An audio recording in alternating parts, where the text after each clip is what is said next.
Muy buenos días a todos. Estamos dando inicio al comité GSC correspondiente al 24 de agosto de 2017. En datos económicos el día de hoy, dice indicadores líderes en Japón mostrando algo de desaceleración. De todas maneras, recuerden que ayer teníamos una cifra razonablemente positiva desde el lado del PMI. En Europa, revisiones de datos de PIB de segundo trimestre no mostraron modificaciones. España se confirma con un crecimiento del 3.1%, Reino Unido del 1.7%.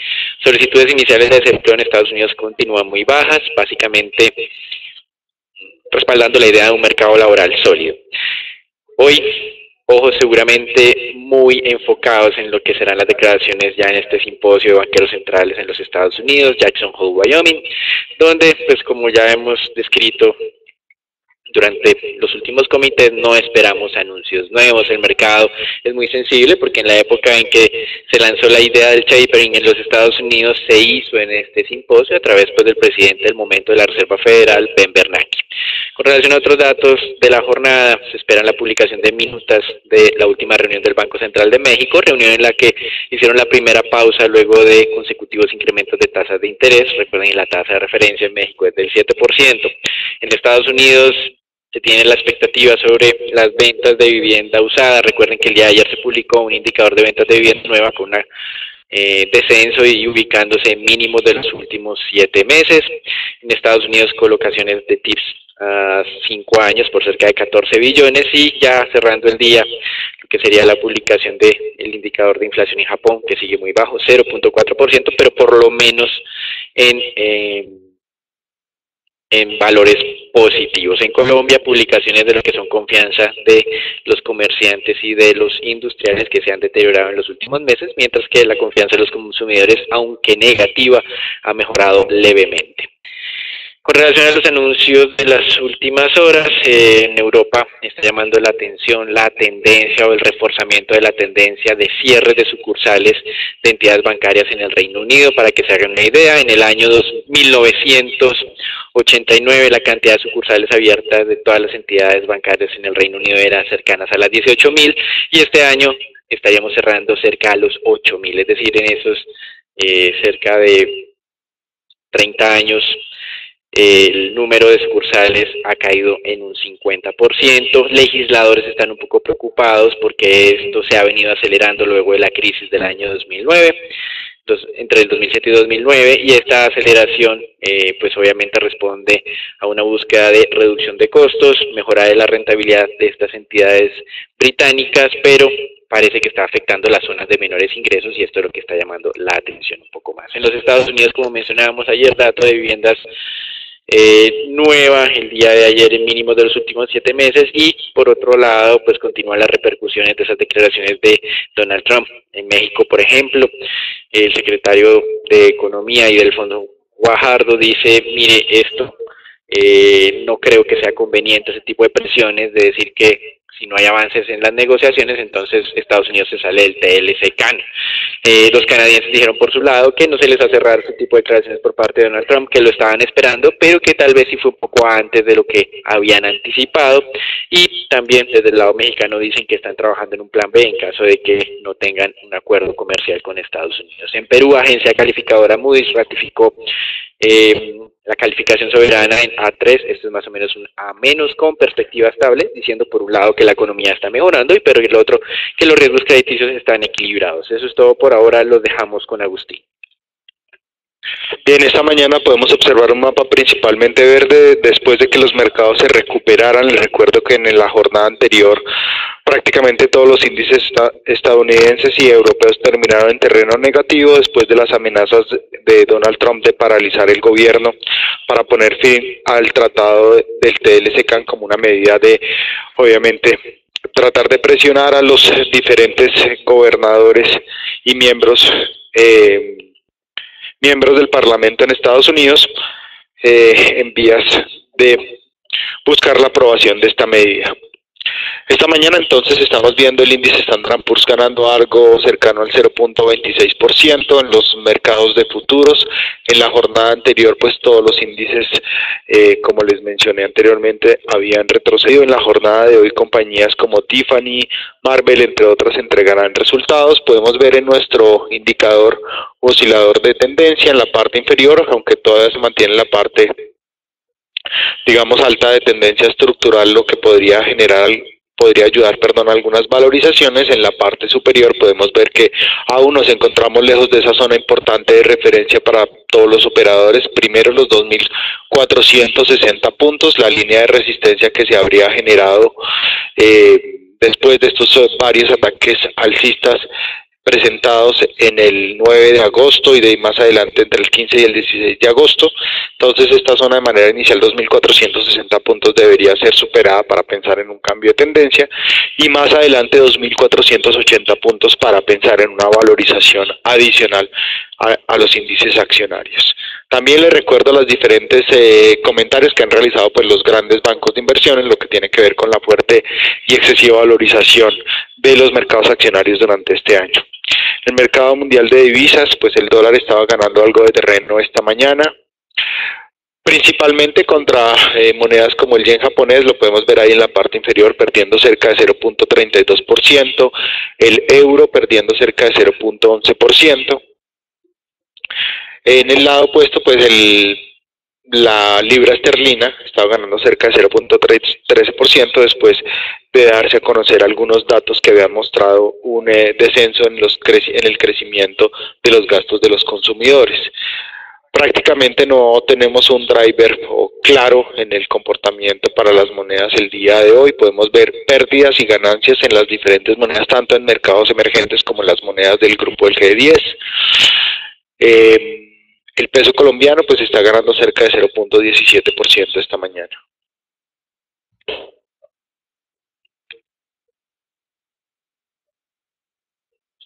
Y en el mercado mundial de crudo, después de esos datos presentados ayer por inventarios, podemos ver entonces esta mañana nuevamente el crudo retornando al lado negativo, 47,92. Podemos ver que es una zona de control supremamente importante. Les recuerdo nuestra señal de venta sobre los 48,50 que fue anunciada ya desde el pasado 10 de agosto.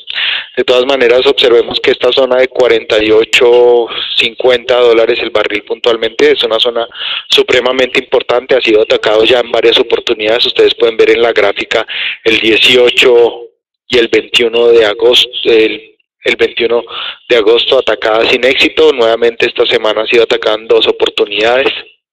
Por esa razón, pues mantener monitoreo sobre este nivel psicológico del 48,50 es relevante para las próximas jornadas.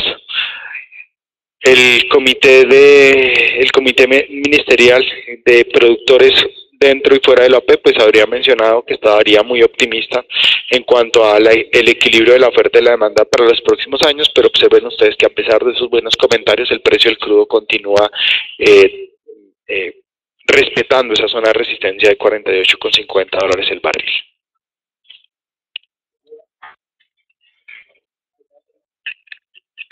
Gracias, Agustín. Renta fija, prácticamente estabilidad en los mercados, variaciones muy leves frente a lo que fue el cierre del día de ayer. Bonos del Tesoro de Estados Unidos negociándose en niveles del 2.19%. Ayer estábamos a esta misma hora en un nivel cercano. Más relevante tal vez ha sido la advertencia que lanzó Fitch Ratings sobre las negociaciones del techo de la deuda. Dice que si no incrementan el endeudamiento que puede tener Estados Unidos de manera legal o de manera oficial por parte del Congreso, ellos pueden tomar decisiones de calificación, reducir la calificación por esta problemática. Recuerden que hace 6 años Standard & Poor's, el 5 de agosto del 2011, tomó la misma decisión por exactamente la misma justificación, esa inacción de tipo político en Washington. Entonces, interesante acá ver que a pesar de esa advertencia de Fitch, el mercado no está asustado. Parece que el nuevo AAA es el AA más, así como se mencionó hace 6 años, cuando tampoco sucedió mayor cosa para los títulos del Tesoro de Estados Unidos al perderse esa calificación AAA. Con relación a la dinámica de los bonos a 10 años en Estados Unidos, entonces ustedes observan una dinámica pues con cierta tendencia bajista en el mediano plazo y el mercado dirigiéndose aparentemente a esos niveles pivotales del 2.10 que tenemos como piso. Arriba tenemos de manera interesante cruces de medias móviles de orden 100 y de orden 50 en ese nivel cercano al 2.24, 2.25%. Entonces eso es un mensaje muy relevante. Hay que continuar aquí haciendo como esta sensibilización de la credibilidad que tiene la Reserva Federal en el mercado. Recuerden que pues por el momento la expectativa de un nuevo incremento es inferior al 50%, es decir, no creen mucho en lo que dicen los miembros de la FED. Con relación a otros eventos, los bonos venezolanos, como ustedes ven aquí, uno de referencia del año 2038, están registrando un nuevo desplome en sus precios, ya llegando a los 34, 35 centavos por cada dólar de nominal, y esto con base en información extraoficial de que el gobierno de Estados Unidos está contemplando la posibilidad de poner restricciones a las negociaciones de las entidades financieras en este tipo de títulos. Si bien es cierto, dicen que podría hacerse una restricción para lo que es el mercado primario y que no habría repercusiones adicionales. Algunos temen un poco más de restricciones en lo que es el mercado secundario. Dice que esto no afecta de manera directa a Venezuela, pues los títulos ya fueron colocados, que eso es lo que afecta a los inversionistas como tal, pero digamos que a pesar de esto, las especulaciones están generando este desplome adicional para esa posible pérdida de liquidez adicional de este tipo de emisiones. Hasta aquí el reporte internacional. Damos entrada al informe Colombia, donde pues como ya mencionamos al comienzo, hay expectativas sobre lo que podría ser los indicadores de confianza de los comerciantes y los industriales que se han deteriorado en los últimos meses. Por otro lado, los anuncios de carácter económico, interesante, todo ha estado concentrado en el tema de infraestructura. El presidente de la Financiera de Desarrollo Nacional, Clemente del Valle, afirmó que los cierres financieros no se estaban retrasando por la coyuntura actual de desconfianza en temas de financiamiento de infraestructura. Sin embargo, al mismo tiempo salió la información de que un juez de control de garantías decidió enviar a la cárcel al expresidente de Corfi Colombiana, el señor José Elías Melo, por el caso de sobornos para la adjudicación de la Ruta del Sol 2 y la edición Ocaña Gamarra, en la que eran socios con Odebrecht. Por supuesto, el juez considera que la medida impedirá que de alguna manera Melo ponga en riesgo el desarrollo del caso por algún interés en obstruir la justicia. Con relación a esto, pues ya el señor José Elías Melo había anunciado previamente que él era inocente de todas estas imputaciones, que lo que hizo Odebrecht no fue compartido o no fue consentido por él mismo, aunque obviamente del otro lado de la parte de la fiscalía tienen testimonios donde se referencia a lo contrario. También Grupo Aval y Corfi Colombiana, que era la compañía donde era el presidente en su momento, y Grupo Aval, controlante de Corfi Colombiana, afirmaron sentirse sorprendidas por la decisión adoptada por este juez. También consideran que esperaban que el señor José Elías Melo pudiera demostrar su inocencia. Sin embargo, en caso contrario, de que la justicia encontrara evidencia suficiente, dicen que cualquier actuación fue a sus espaldas, a las espaldas de las juntas directivas de ambas entidades, y aquí pues continuamos a la espera de posibles repercusiones futuras con relación a estos valores. Por otro lado, y por presiones, Luis Fernando Andrade, quien era el director de la Agencia Nacional de Infraestructura, renunció. Y el presidente de la República, Santos, nombró en su reemplazo al señor Dimitri Zaninovich, y esto pues como para mantener la dinámica que se ha venido registrando, por lo menos en lo que es la fase de estructuración de estas obras 4G. El doctor Andrade manifestó que su salida busca no entorpecer la justicia, sino que llegue a un feliz término todas estas investigaciones y que pues los culpables sean, digamos, acusados y que cumplan sus sanciones respectivas. Mientras tanto, el fiscal de la Nación, Néstor Humberto Martínez, manifestó que el próximo mes va a imputar cargos en contra de Luis Fernando Andrade, y esto obviamente por todos estos temas relacionados de escándalos de corrupción, entiendo por lo menos de manera inicial lo que ha sido el tema de Odebrecht. Eso es todo por ahora, los dejamos con Natalia.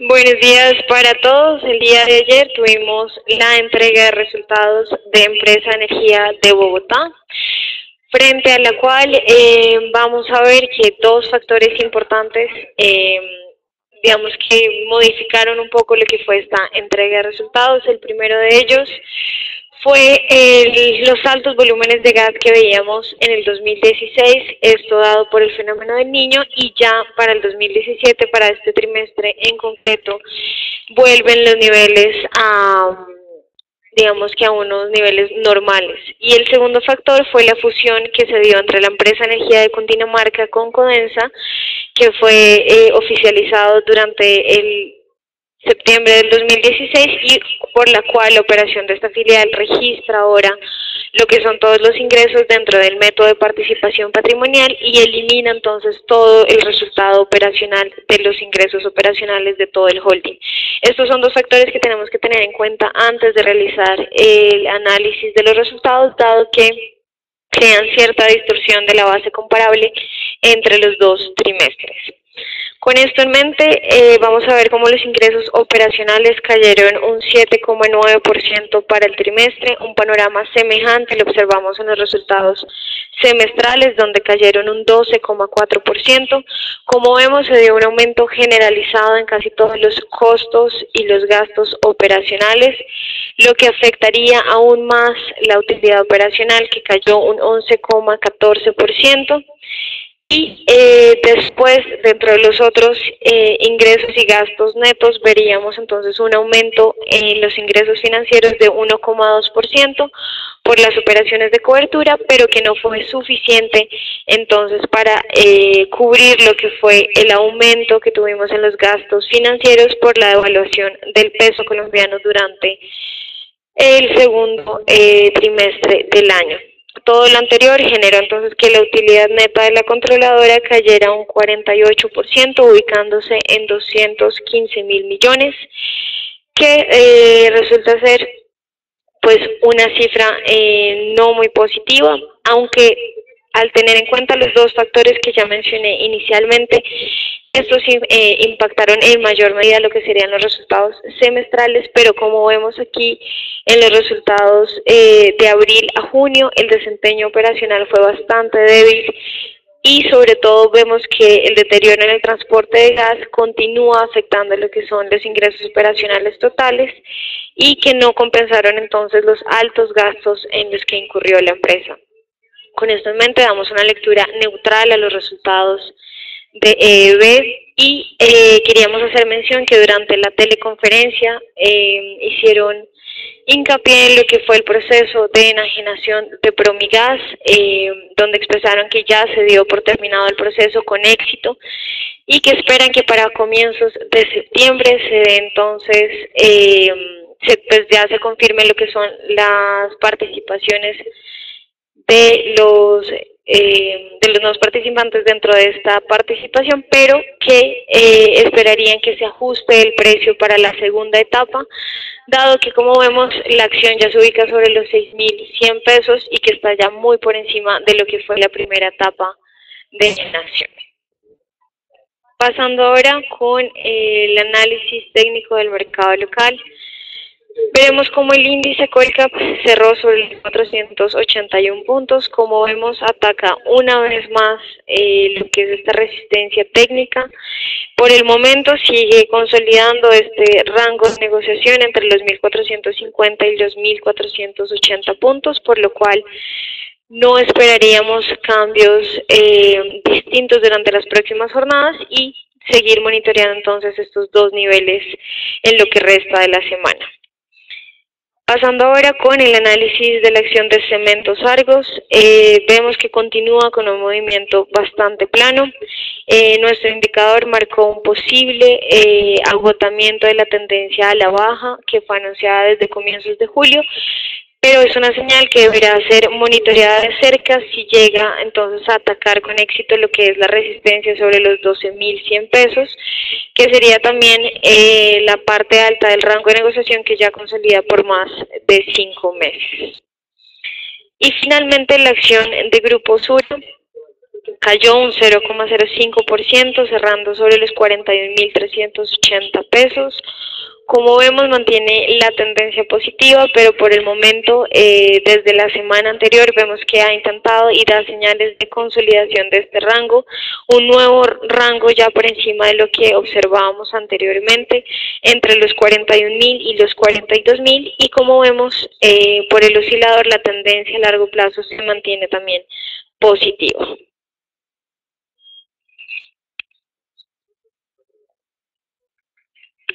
Y en el peso colombiano en la mañana de hoy está atacando con éxito la zona de soporte que habíamos planteado en los 2.980 pesos ya desde hace varias jornadas. Ustedes pueden ver que en la jornada o durante la jornada de ayer se presentaron varias señales de potencial agotamiento de esta tendencia al alza anterior, después de haber alcanzado el nivel objetivo planteado por GSC sobre los 3.000 pesos a comienzos de este mes de agosto. Ahora entonces tendríamos que preocuparnos por lo que viene en movimientos en las próximas jornadas. Observen ustedes cómo es importante tener presente aquí en la parte alta la zona nueva de resistencia sobre los 2.990 pesos, zona ideal estructural para tomar posiciones cortas cercana a los 2.985 pesos.